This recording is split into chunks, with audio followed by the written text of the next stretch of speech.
예, 계속 또 이어서 가겠습니다. 반소 또한 중요한 주제입니다.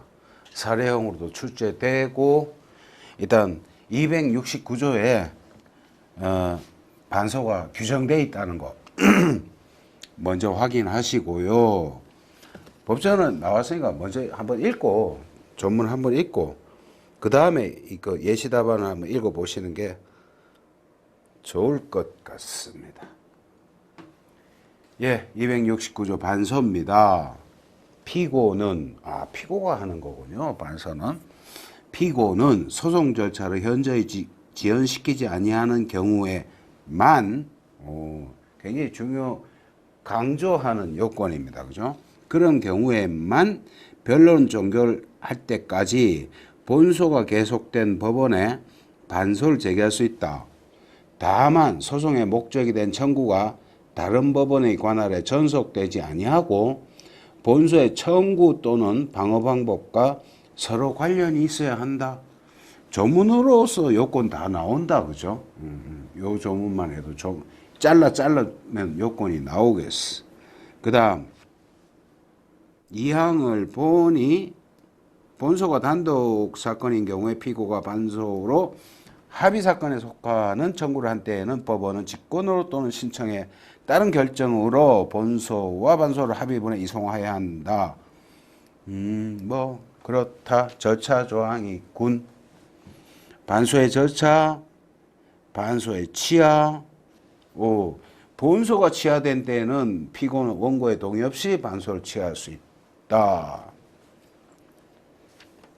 우리 그냥 습관적으로 이런 전문을 읽었으면 또 규칙 목차 한번 보는 우리 버릇 한동안 안 했으니까 또 까먹었습니다. 그죠? 보니까 반소가 규칙에는 없다. 그죠? 그렇습니다. 이렇게 법 조문을 봤으면 그 비슷한 위치에 변론 앞에 그죠? 반소라는 목차가 있는가 뒤적뒤적 찾아보면 아마 있을 것 같은데 여러분이 한번 찾아보십시오. 예. 그런 버릇을 들이시라고 말씀을 드리는 겁니다. 법조문 찾았으면 규칙도 반드시 참조한다. 만약에 쓸 때는 법만 쓰고 규칙을 안 쓰는 그런 실수를 하기가 쉬우니까 그런 버릇을 들여놓으면 시험장 가서도 그 버릇이 나오더라. 그러니까 법조문을 인용했으면 그 비슷한 법의 위치와 비슷하게 진행이 되니까 규칙도 지금은 법이 많이 정비가 됐습니다. 그죠? 그러니까 그런 버릇을 들이면 남들은 조문 찾았다고 좋다고 조문 이렇게 썼지만 규칙 찾는 또 수험생이 더 많은 득점을 하지 않겠습니까? 그죠? 그래서 규칙을 유의하시라 해서 제가 찾아보았는데 뭐 지금 막 뒤적거리기에는 그죠? 시간이 좀 그렇습니다. 없으면 말고 있으면 규칙에도 이게 있군 해가지고 269조 내가 찾았다. 그것도 하나의 방법입니다. 269조를 내가 찾았다. 조문 번호 밑에다가 뭐 샤프 같은 걸로 밑줄을 친다든지 뭔가 내가 한 번을 찾았다. 이 조문 이게 또 법전 덮으면 또 잊어버리거든요. 그러면 다음에 또 책을 읽다가 269조가 나와 또 찾아보았는데 분명히 내가 찾았는데 그죠? 왜 이렇게 낯설까? 또 반성하면서 공부하시고 만약에 규칙이 있다면 여백에다가 법전 여백에다 규칙 번호를 메모해 놓는 것도 좋은 버릇입니다. 예. 자꾸 여기다 컨닝 준비를 하시는 겁니다. 근데 이걸 가지고 시험장 들어가지는 못하죠. 여기다 컨닝 해놔봤자 그거 가면 또 새 법전 주니까 자기 법전 사용하면 그건 부정행위입니다. 그렇지만 반소 269 예를 들어서 만약에 가상적으로 규칙이 있었어. 그러면 내가 찾아서 그것도 읽었어. 그래서 규 몇 조 이렇게 만약에 써놨다면 그렇게 공부한 사람은 새 법전을 줘도 그게 보입니다. 여러 번 하면. 아, 맞아. 내 책에는 여기 규칙 몇 조가 있었는데, 맞아. 그러면 규칙을 뒤적거 연다고. 열어서 찾아내가지고 그것도 언급을 해준단 말입니다. 특히 제가 이 책을 처음부터 이렇게 한번 강좌를 한답시고 이렇게 읽어봤는데, 규칙이 특히 변론하고 증거 파트에는 단문 문제가 법과 규칙으로 해결이 다 돼요. 그죠? 규칙에 가면 절차 조항들이 다 있어. 그죠? 근데 그런 버릇이 든 사람은 그런 문제를 풀 때에 굉장히 유리하죠. 그죠? 그리고 여기다가 법전에다가 슬쩍 써놓더라도 만약에 그렇게 여러 번 공부를 했으면은 새 법전을 줘도 기억이 난다.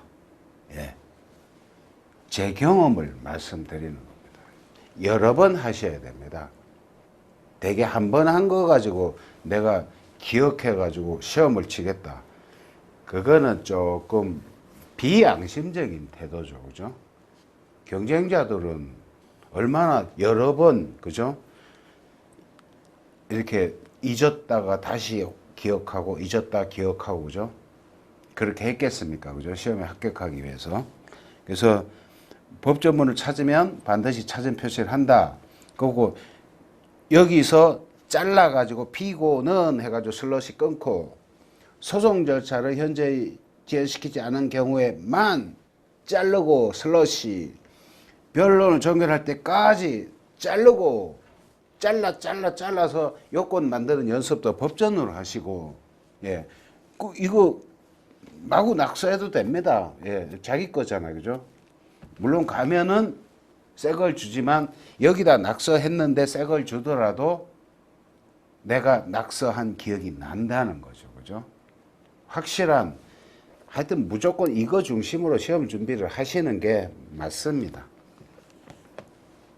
규칙도 좀 써놓으시고, 그죠? 예.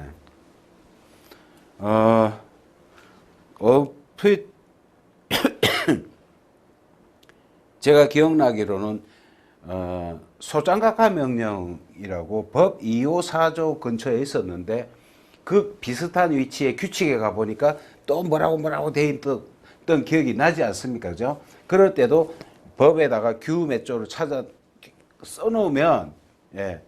만약에 시험장 가서 새 법전을 주더라도 내가 낙서한 기억이 난다. 그 기억 가지고 시험 치는 겁니다. 예. 법전만 열면은, 예, 컨닝 재료들이 완전 널려 있지 않습니까? 그죠? 컨닝도 못한다. 제가 항상 말씀드리는 것처럼 컨닝도 못하는 경우가 돼서는 안 된다. 최소한 내가 컨닝은 할 줄 안다. 예. 각설하고 반서 보시죠. 말이 좀 길었습니다. 반서 옛날 문제지만 우리는 중요하게 공부합니다. 요즘 반서 문제가 여기저기서 많이 나오더라고요.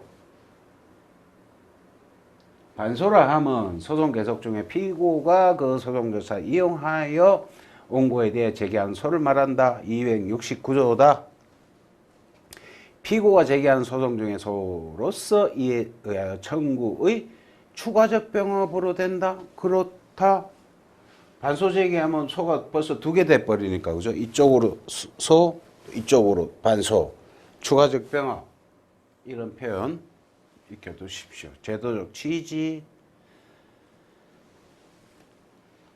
원고는 소변경 할 수 있잖아. 그럼 피고는 무기평등의 원칙상 뭔가 하나 있어야 되잖아. 그죠? 예, 그렇고, 불통일 방지 소송 경제상, 저거 다 태양.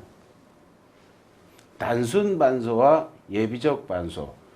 단순 반소는 우리가 아는 반소인데, 우리가 굳이 알아야 되는 것은 예비적 반소입니다. 예비적 반소라는 말이 있는데, 본서 청구가 인용되거나 또는 인용되지 아니할 경우를 대비하여 조건부로 반소 청구에 대해서 심판을 구하는 경우이다. 인용될 경우를 대비하여 또 인용되지 않을 경우를 대비하여 예비적 반소라는 것이 있더라. 재반소는 반소에 대한 재반소를 허용할 것인가 문제되는데 반대 견해에서는 현행법에서 이를 금지하는 규정이 없고 결국 반소제도의 취지라면 허용할 것이다. 재반소든 판례도 허용하고 있다. 예, 재반소라는 것도 있더라. 반소의 성질, 예, 한 문장 한 문장 천천히 음미하면서 가시죠. 반소 내용이 좀 길다, 그죠? 반소는 독립의 소이지 방어 방법이 아니다. 그렇다. 반소는 소해주며 예. 반소에는 본소의 방어 방법 이상의 적극적 내용이 포함되어야 한다. 이 문장 우리 사례 풀면서 그죠? 그렇지 않으면 어떻게 됩니까? 반소의 이익, 소를 제기할 때 소의 이익이 필요한 것처럼 반소를 제기함에도 반소의 이익이 필요하다. 그 반소의 이익이 뭐냐? 본소의 방어 방법 이상의 적극적 내용이 포함되어야 한다. 대여금 청구의 소, 본소가 근데 반소로서 대여금 청구, 채무 부존재 확인의 소의 반소를 제기해서 부적법 각하되는 사례를 우리가 얼마 전에 했었지요. 예. 그 경우에 이유로 쓰는 게 반소의 이 표현이었습니다. 그죠? 본소의 방어 방법 그 이상의 적극적 내용이 포함되어 있어야지 돈 달라고 했는데 니한테 돈 줄 거 없다. 이거는 반소가 아니라 그죠? 본안에 가서 그냥 청구 기각을 구하는 거지. 그죠? 따라서 반소 청구의 내용이 실질적으로 본소 청구 기각을 구하는 것과 같은 정도에 그친다면 반소 청구로서의 반소의 이익이라고 합니다. 그죠? 이익이 없다. 예, 이 표현 우리가 얼마 전에 사례에서 했던 그죠? 기억나서 한 번 더 복습했습니다. 예, 반소는 소니까 실기공방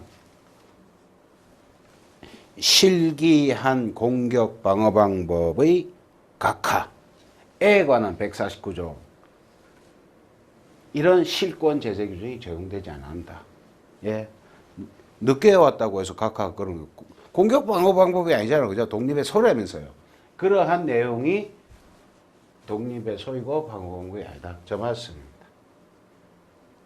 반소의 성질 2번 반소는 본소의 당사자인 피고가 원고를 상대로 한 소이다. 조문에 보니까 피고가 그렇게 돼 있잖아. 그죠? 부적법하다. 그렇다. 반소의 제기는 자유이다. 그렇습니다. 요건 결론관계가 있어야 되겠죠. 그죠? 본소하고 아무 상관없는 반소를 제기하면 안 돼. 그죠? 좀 본소하고 결론관계, 관련성이 좀 있어야 된다는 거죠. 본소 청구나 본소의 방어 방법과 결론관계가 있어야 한다. 이 요건은 서변경에서 청구기초 동일성이라는 요건이 있었지 않습니까? 그죠? 그거보다는 가중 요건이다. 더 세다. 반소니까. 결론관계를 요구하는 취지는 뭐 저렇다. 소송 청구와 결론관계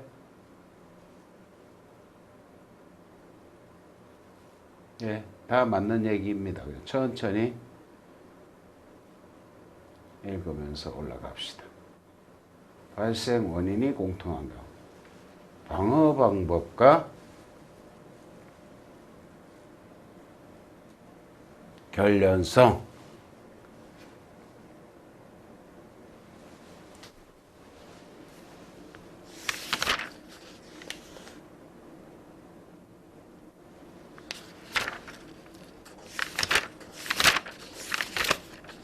좋습니다. 한번 읽어봅시다. 본소의 방어 방법과 결론관계를 하면 반소 청구가 항변 사유와 대상이나 발생 원인에 있어서 사실상 또는 법률상 공통성이 있는 경우를 말한다. 참 어렵다.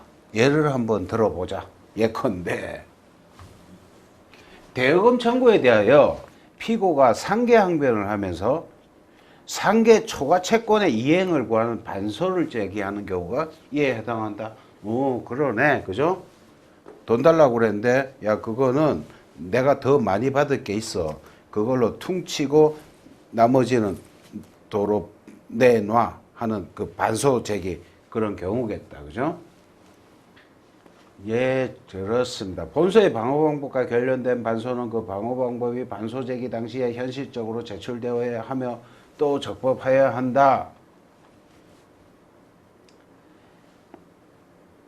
따라서 상계금지 채권에 대한 상계항변과 같이 실체법상 항변이 허용되지 않는 경우에 이에 바탕을 둔 반소, 실기공방으로 각화된 항변의 바탕을 둔 반소는 부적법하다.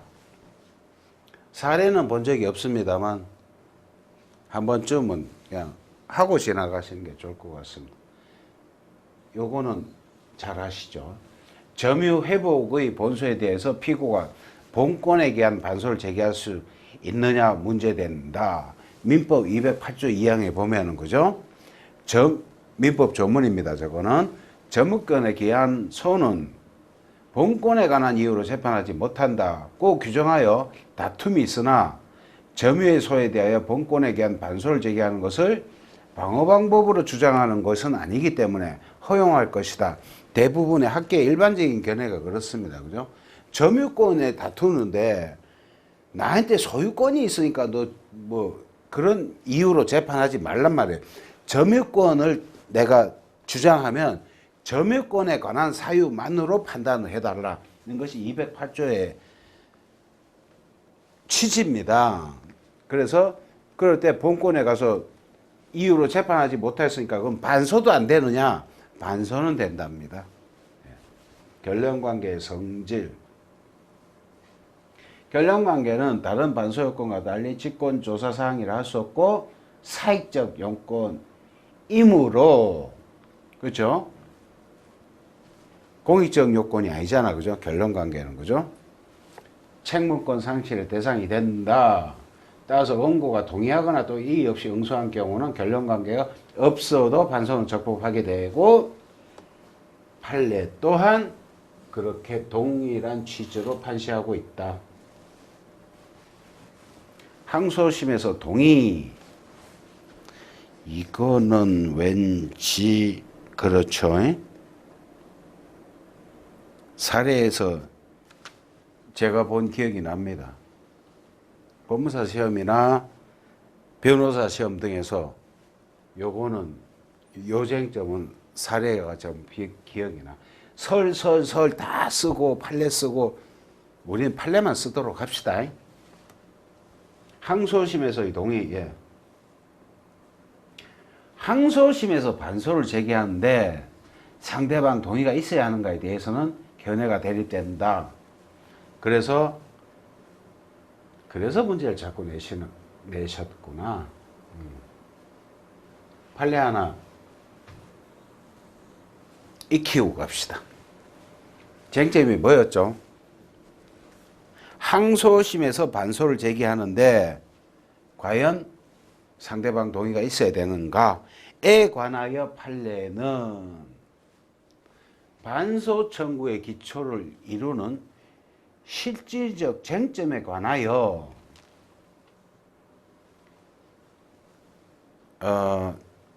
사례를 푼다든지 했을 때 이건 외워서 쓰는 문장입니다. 제1심에서 본소의 청구 원인 또는 방어 방법과 관련하여 충분히 심리되었다면 항소심에서 반소 제기를 상대방 동의 없이 허용하더라도 신급의 이익을 잃게 하거나 소송 절차를 현저하게 지연시킬 염려가 있다고 할 수 없다고 판시하였다. 예. 한 번 더. 반소 청구 기초를 이룬 실질적 쟁점에 대해서 1심에서 본소의 청구 원인 또는 방어 방법, 과 관련하여 충분히 심리되었다면 항소심에서 반소 제기는 상대방의 동의가 필요 없다. 이렇게 정리하셔도 되겠습니다. 그죠? 동의가 필요 없다. 항소심에서 동의 없이 제기 가능한 반소는 중간 확인의 반소, 본소와 청구 원인을 같이 하는 반소, 항소심에서 반소의 변경으로 예비적 반소 추가하는 경우, 동의 없이 할 수 있는 것은 특히 이거 익혀두십니다. 제1심에서 이미 제출한 항변과 관련된 반소는 상대방이 동의 없이 할 수 있다. 이유는 신급의 이익을 해할 염려가 없다는 거죠. 그죠? 해할 염려가 이런 이유입니다. 1심에서 이미 충분히 셈사가 됐어. 그죠? 그러니까 항소심에서 저쪽 당사자 나는 그 주장할 거 아니에요. 야, 그 2심에 와서 갑자기 그러면 어떡하냐. 나는 1심에서 니는 재판이 3번이지만 난 2번밖에 못 받는 거 아니냐. 그런 것을 신급의 이익이라고 합니다. 그래서 1심에서 이미 제출한 충분히 심사됐다. 결론된 반소는 동의 없이 상대방의 신급의 이익을 할 염려가 없으므로 항소심에서 동의 없이 제기할 수 있다. 반소를. 좋습니다. 본소 절차를 현저히 진행시키지 않아야 되고요. 전문에 있고 이것은 공익적 요건이라 책문권 포기 상실의 대상이 될 수 없으며 직권조정사항이다. 공익적 요건 다 그죠. 그 다음 3점 본소가 사실심에 계속되고 변론종 결정일 것.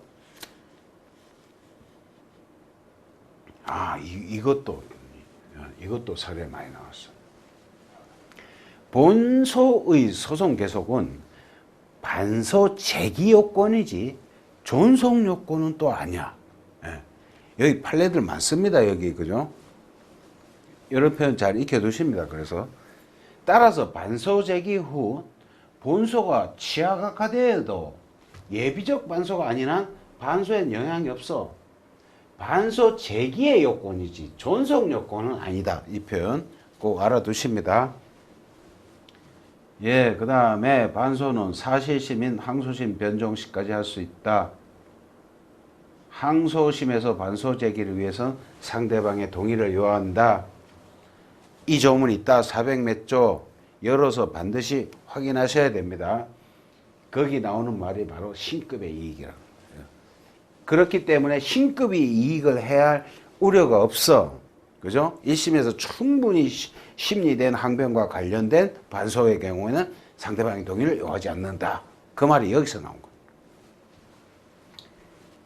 그 다음에 요건은 객관적 병합인데 동종 절차 공통 관할권 객관적 병합 요건 당연히 따라오는 거죠. 그죠? 절차의 심리, 반소 제기, 본소에 관한 규정해야 한다. 그렇다. 반소 요건의 심사, 법원의 조치, 그렇습니다. 그죠? 반소 요건 흥결시, 반소의 이익, 아까 우리 했던 거죠? 본소의 방어 방법 이상의 적극적 내용이 포함되어 있어야 한다. 반소 요건 중에서 그죠? 그래서 법원의 조치는 이거죠, 뭐 이거. 소의 이익, 반소의 이익 흠결로 부적법 각하. 판결로서 각하한다. 분리심판설.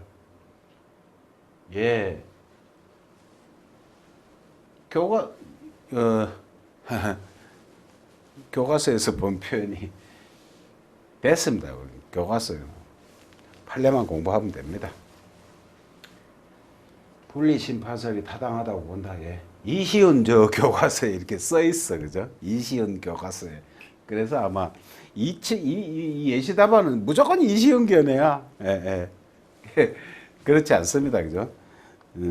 이시은 저명한 민사소송법 학자 계시잖아요. 그죠? 그 대부분 그 교과서를 이렇게 공부하니까 그분 견해에 따라 하는데 그분 견해하고 판례를 구별하는 게 젊은 시절 이렇게 공부할 때 그게 아주 제일 어려웠어. 그죠? 시험장 가면 판례를 써야 되는데 자꾸 교과서에서 본 그 사견이 자꾸 생각이 난단 말이에요. 그죠? 이걸 보니까 그 생각이 났습니다. 본소 심판 됐고요. 좋습니다.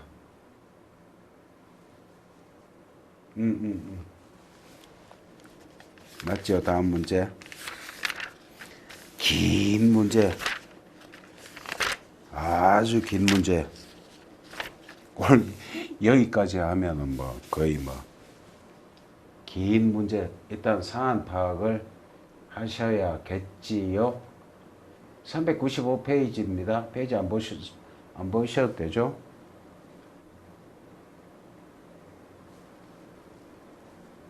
일단 문제를 봐야, 문제 잘라서 한 문제씩 이렇게 풀도록 하겠습니다. 공통되는 사실관계. 다만 아래 각 설문은 상호 무관한 것임. 좋습니다.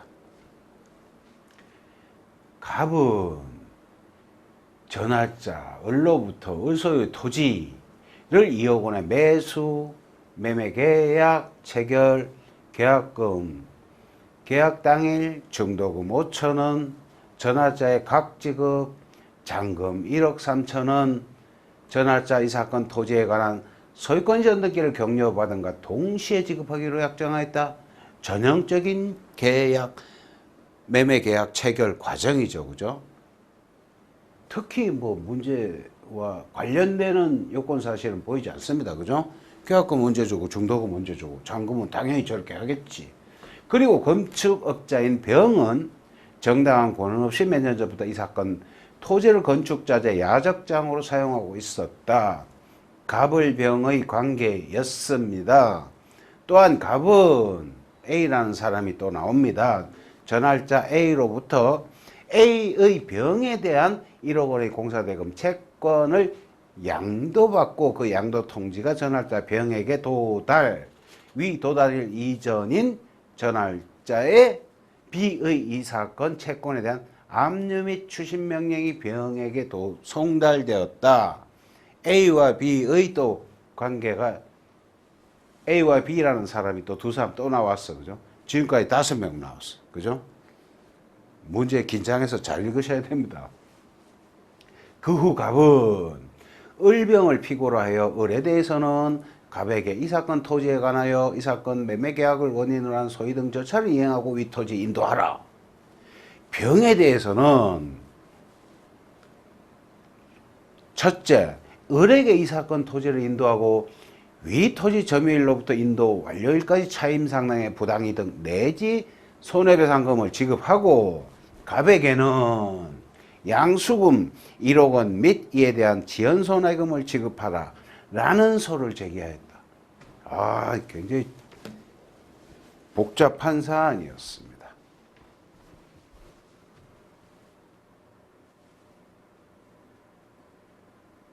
문제가 여러 개죠. 10줄. 일단 1점. 을은 위 소송에서 갑의 아버지이자 대리인인 C와 이날짜에 이 사건 매매 계약을 합의 해제하였다고 주장하면서 그 증거로 을제 1호증 합의서를 제출하였다. 예. 을제 1호증.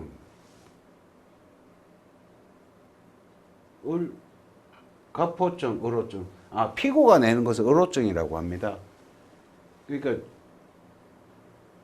저 을자하고 저 같아가지고 헷갈리겠다, 그죠? 을이 피고니까 맞습니다. 그 다음 문제입니다. 양가로 1번. 갑은 위 합의서에 날인된 인형이 갑의 도장인 것은 맞지만 어떤 경위로 도장이 날인되었는지 모른다고 진술하였고 을은 당시 C가 갑으로부터 위임받았다고 말하면서 위 합의서에 갑의 도장을 날인하였으며 합의서 내용도 C가 직접 기재한 것이라고 진술하였다. 갑을 모두 다른 주장 입증을 하지 않은 상태에서 위 소송이 변론 종결되었다면 의제 1호증 합의서를 증거로 사용할 수 있는가? 결론과 논거를 나누어 간략히 기재하시오. 예. 이때부터 벌써 문제가 이렇게 주잖아. 그죠? 11년부터. 그죠? 사용할 수 있는가? 제가 누차 말씀드린 결론, 근거, 이유에서 막 이렇게 나가는 이 답안지, 사례형 답안지. 그죠?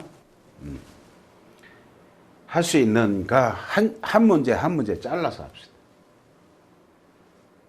결론, 저렇게 결론을 먼저 쓰잖아. 그죠? 생각해서 문제 다 풀었지만 일단 답을 쓸 때는 결론을 먼저 쓰는 거예요. 저렇게. 문제에서 그렇게 요구하세요. 요즘에는. 의제 1호증 증거를 사용없음. 이유가 뭐냐? 2단의 추정인데 도형의 항변을 한 경우입니다. 여기서는 이 판례는 두 번째 나오는 것 같습니다. 또 복습하십시다. 문서에 날인된 작성 명인의 인형이 그의 인장에 의해 현출된 것이라면 특별한 사정이 없는 한 인형의 진정 성립, 인형의 진정 성립, 도장 찍은 거, 그죠? 인형. 즉 날인행위가 작성 명인 의사에 기한 것임이 사실상 추정되고 이 땅 인형의 진정 성립이 추정되면 그 문서 전체의 진정 성립이 추정되나 추정이 두 번 된다 해서 2단의 추정이라고 합니다. 357조, 358조 우리가 사문서의 형식적 증거력 증거법에서 공부한 적 있죠. 그죠? 지나왔습니다. 그죠? 여기서는 복습하십니다. 그러면 저렇게 같은 책 보는데 두 번이나 나온다. 아이, 서너 번 나와도 전혀 이상할 게 없는 주제입니다. 이거는. 늘 나오는 주제입니다. 추정되나 이와 같은 사실상 추정은 날인행위가 작성 명의인 이외의자에 의하여 이루어진 것이 밝혀진 경우에는 깨어지는 것이므로 2단의 추정이 깨어지므로 그렇습니다. 문서 제출자는 그 날인 행위가 작성 명의인으로부터 위임받은 정당한 권한에 의한 것이라는 것까지 증명할 책임이 있다. 이 판례 굉장히 시험 자주 나옵니다. 즉 자신의 도장이 맞다면 날인 행위가 사실상 추정되고 358조 증거법칙적 추정에 의하여 문서의 실질적 진정 성립이 인정된다는 의미이다. 그렇다. 답안지에 요게 실제 답안지를 여기다 한번 그려보겠습니다. 나왔으니까. 그죠? 형식도 좋습니다. 결론 해가지고 이 문장 쓰시고 논거 해가지고 이만큼을 그대로는 못 쓰겠죠. 그죠? 그대로는 못 쓰더라도 대충 2단의 추정 358조 인형의 성립, 진정 성립, 예, 그런 키워드들은 기억나니까 키워드가 들어간 상태에서 취지에 맞는 기술, 그 정도의 문장만 기술하시면 성공하신 겁니다. 그죠? 이대로 어떻게 외웠습니까? 그죠? 요 목차에다가 요거 쓰시고 이게 좋아서 지금 이 말씀 드리는 거예요. 우리가 여기까지 쓰면 꼭 다 썼다고 생각이 들어요. 결론 맞고 이유 해가지고 이유가 이 판례 아니냐. 맞습니다. 그죠? 근데 여기까지 쓰면 꼭 다 썼다는 생각이 들지만 채점하시는 분, 또 문제 내시는 분들은 그렇게 생각하지 않으세요. 내가 문제를 낸데 네가 왜 문제를 안 풀고 이유로 그래 그 이유 맞다. 왜 문제를 안 풀어줬니? 왜 공식만 쓰고 이 문제를 풀어주지 않았니? 이렇게 하고 질책을 하십니다. 그죠? 여기에 들어갈 게 이거라는 거예요. 그죠? 사안의 경우에는 그러니까 날짜, 사람 이름, 가벌병 집어넣어서 풀어달라는 거예요. 그죠? 쉽잖아, 그거는. 그죠? 사안의 경우에는 갑의 도장은 맞지만 C가 도장을 날인했다고 서시하고 있으므로 이란의 추정이 깨졌다. 따라서 을이 C가 정당한 권한에 의하여 갑의 도장을 날인하였음을 주장 입증해야 되나? 을은 그걸 못했다는 거죠. 못하고 변론이 종결되었으므로 그러므로 최종 답 을제 1호점은 증거로 사용할 수 없다. 여기다 쓴 말을 을제 1호점은 증거로 사용할 수 없다 해놔놓고 사안 해결에서 맨 끝에 또 저 말이 또 나오는 거예요. 그죠? 을제 1호점은 증거로 사용할 수 없다. 이래야 멋진 답안지죠. 그죠? 아주 멋진 답안지. 근데 여기에서 제가 저번에 몇 번 말씀드린 것 같은데 여기 도입부 진술을 할 수 있느냐.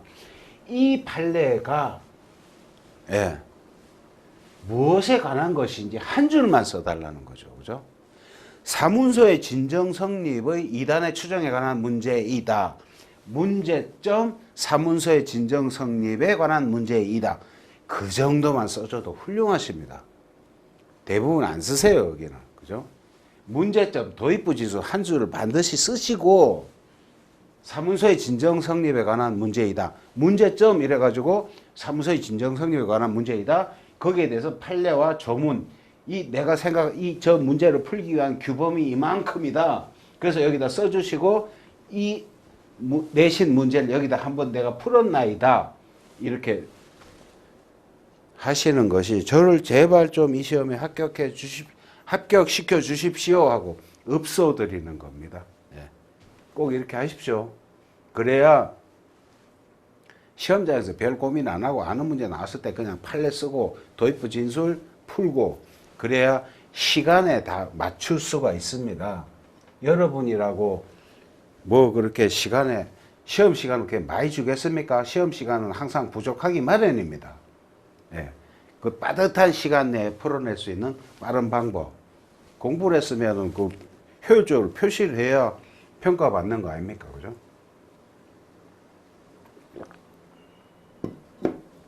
그렇습니다. 여기서 너무 지체를 했다. 문제가 여러 개 있습니다.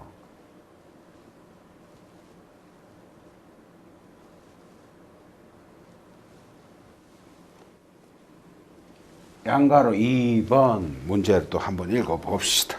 양가로 2번. 만일 을이 위소송 계속 중 이 사건 매매 계획이 해제되지 않았다면 갑은 을에게 잔금 1억 3천만 원 및 이에 대한 전할자부터 반소장 부번 송달일까지는 연 5%, 그 다음 날부터 다 갚는 날까지는 연 20%. 지금은 저게 15%로 바뀌었죠. 지금은 15%입니다. 각 비율에 의한 지연손해금 지급하라는 예비적 반소 나온다고 그랬잖아요. 그죠? 예비적 반소를 제기했고, 갑을 모두 이 사건 매매계약상 부담하는 잔존 의무 이행 내지는 이행 제공 여부에 대해 별다른 주장이 입증이 없었다고 한다면 법원은 을의 예비적 반소에 대한 어떤 판단을 해야 하는가? 결론, 저 중에서 골라서 하시고 논고를 7줄 내외로 나누어 간략히 기재하시오. 7줄 내외 이런 지시사항이 있더라도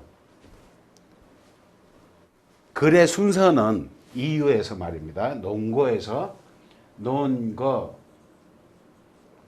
7줄 내외라 하더라도 꼬지 이러한 번호를 붙이지 않더라도 글의 순서가 뭐에 관하여 판례는 라고 블라블라 판시하였고 사안에서 꼭 이런 번호를 붙이지 않더라도 이 글의 순서는 이렇게 쓰신다 이겁니다. 그죠? 7줄이면 충분히 쓸 수 있어요. 우리가 핵심만 쓰면. 이건 예시답안이니까 뭐 일반론 길게 다 써놓으신 겁니다. 보십시다. 7점 이거 맞죠? 결론 일부 인용이다. 엄청 길다. 그죠? 빨리 읽어봅시다. 예비적 반소라는 것은 본소 청구 인용될 때 대비하여 조건부로 반소 청구에 대해 심판을 구하는 경우이다. 조건부 반소다. 사안의 경우는 갑의 본소 청구는 유효함으로 인용될 것이므로 법원은 예비적 반소에 대해서 판단하여야 한다. 갑의 잔금 지급 의무와 소유권 이전 등기 의무는 동시이행 관계에 있다. 그죠? 동시이행 행복권, 예.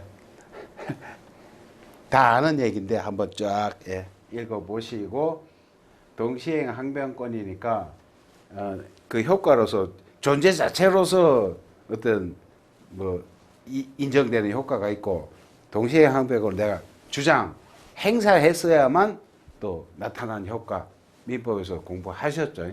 안다 치고 상환이행 판결, 그러니까 일부 인용, 동시행 항변권, 상환이행 판결, 요 말만 꼭 들어가면 7줄에 완벽한 답이 되겠습니다. 일부 인용인데 이유가 뭔가? 동시행이냐?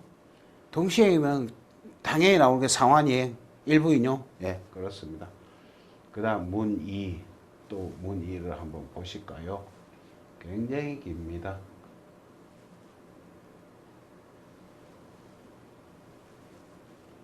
이거다, 그죠?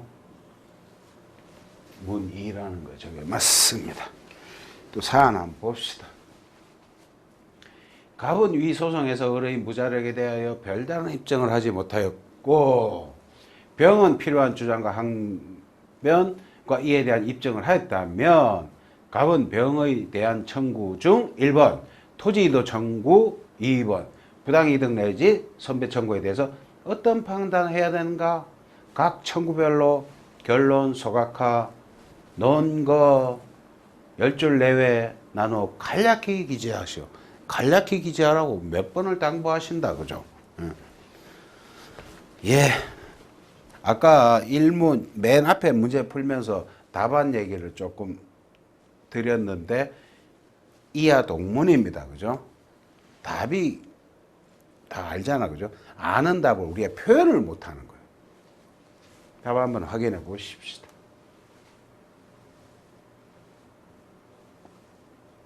문이 토지인도 청구하고, 그렇죠? 부당이득 내지 손배 청구, 청구별로 나눠서 판단해 달라고 그랬으니까 10줄 넘지 말라고 그랬는데 이거 다 쓰면 10줄 훨씬 넘겠습니다. 예. 청구 인용 토지 인도에 대해서는 채권자 대의권입니다. 여기서 아예 한 번 더 정리하시죠. 이거 하면서 민법 404조가 안 들어가면 안 돼, 그죠? 채권자 대의권 거의 매년 나옵니다. 법원행정처에서 치는 시험, 주관식 시험이 3번 치러지는데, 어떤 시험에서 나오든 간에 법무사, 법원행시, 사무관 승진, 어떤 시험에 나오든 하여튼 간에 매년 나와, 채권자 대의권은. 규정하고 있다. 채권자는 저렇게 404조의 내용을 써주셨구나. 404조의 내용이야, 그죠? 법정 그대로 쓰시고, 예, 이거 외우시라는 거죠. 1번 동그라미 1, 2, 3, 4를 꼭 붙이시는 게 좋습니다. 답안지에는. 내가 되게 똑똑해 보이잖아. 말을 할 때도, 토론할 때도 첫째로, 둘째로, 셋째로, 왠지 별거 아닌데도 뭐 대단한 주장 같고, 그죠? 서면 심리를 받는 우리로서도 마찬가지입니다. 이런 방법을 권해드립니다. 동그라미 꼭 붙이십시오. 피보존 권리 존재, 2번 보존의 필요성, 3번 피대의 권리 존재, 채무의 권리 불행사, 요거는 당사 적행에 관한 소송 요건이고, 요거는 본안 요건이다.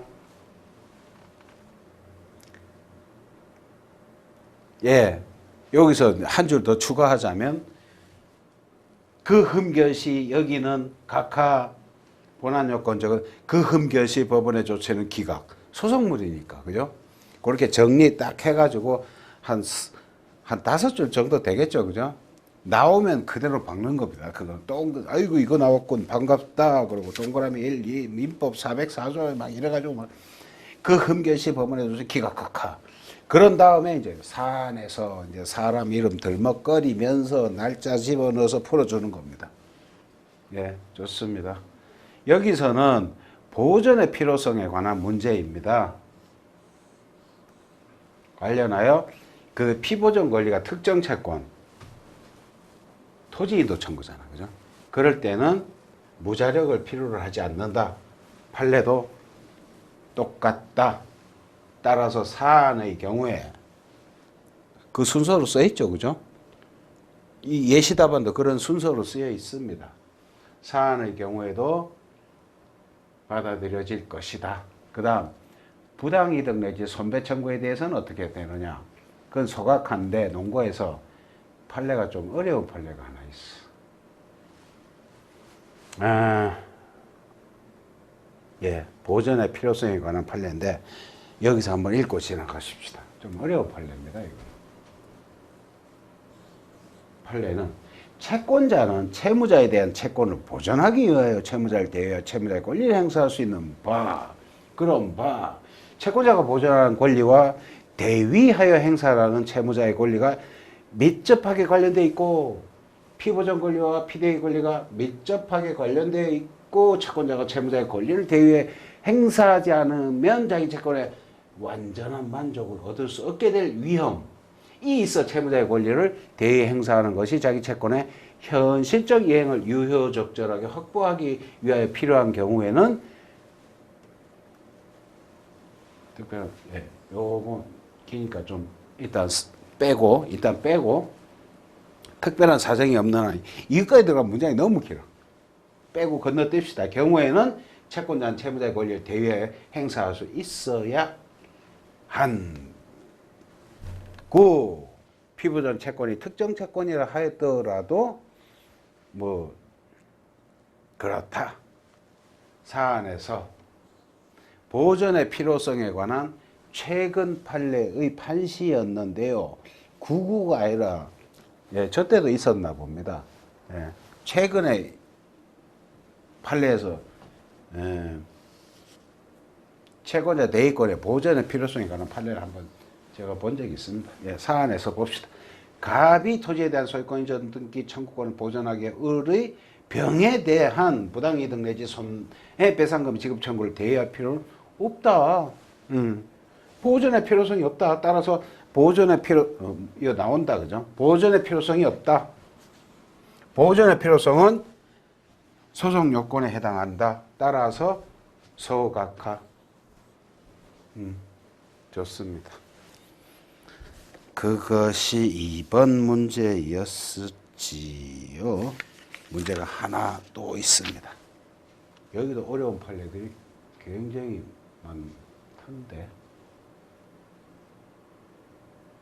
그렇죠.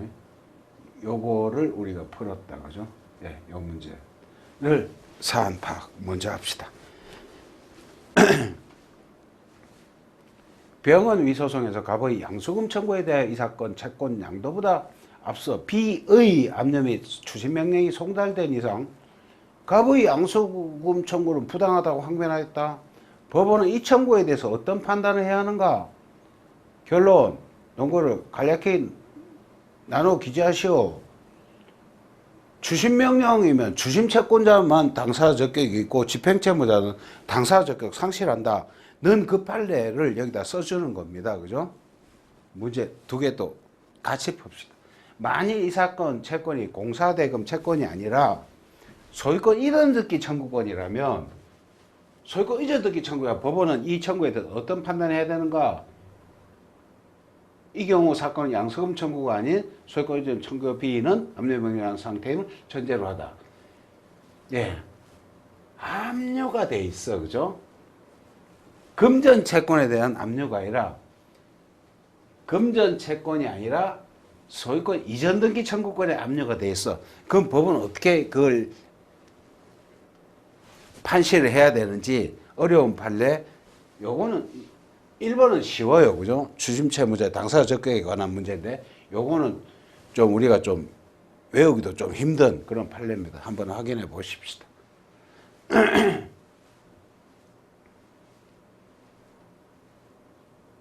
문산 맞죠? 그죠? 소각화 그거예요, 그죠? 소각화 넣은 거 양도 받았어. 가압은 양도 받고 양도 통지도다 이전에 B의 이상은 압류 및 추심 명령이 병에게 송달되었어.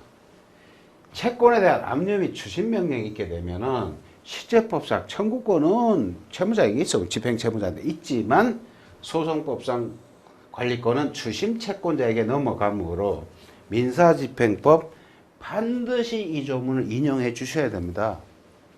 예. 민사소송법 답안 쓸 때 민사집행법 조문을 인용하는 것. 이 또한 굉장히 숨어 있는 우리 경쟁자들이 잘 모르는 배점입니다. 민사집행법 229조 제2항 써주면 답안지 품격이 달라져. 그냥 외워 쓴 거하고 괄호 안에 집행법 조문을 쓴 사람하고는 1점이 났든 2점이 났든 분명히 거기서 점수 차이 벌어집니다. 거기서. 예, 나와서 말씀드렸습니다. 집행채무자는 당사 적격 상실, 그래서 당사 적격이 없다, 대의소송했다는 것을 통수받는 의한 소송 요건에 해당하므로 보면은 소각화 판결. 이렇게. 이거는 우리가 익히 많이 알 수 있었어, 그죠? 근데 요거는 조금 어려워, 그죠? 청구 일부 인용이라는 건데 끝이죠. 좋습니다. 천천히 한번 읽어봅시다.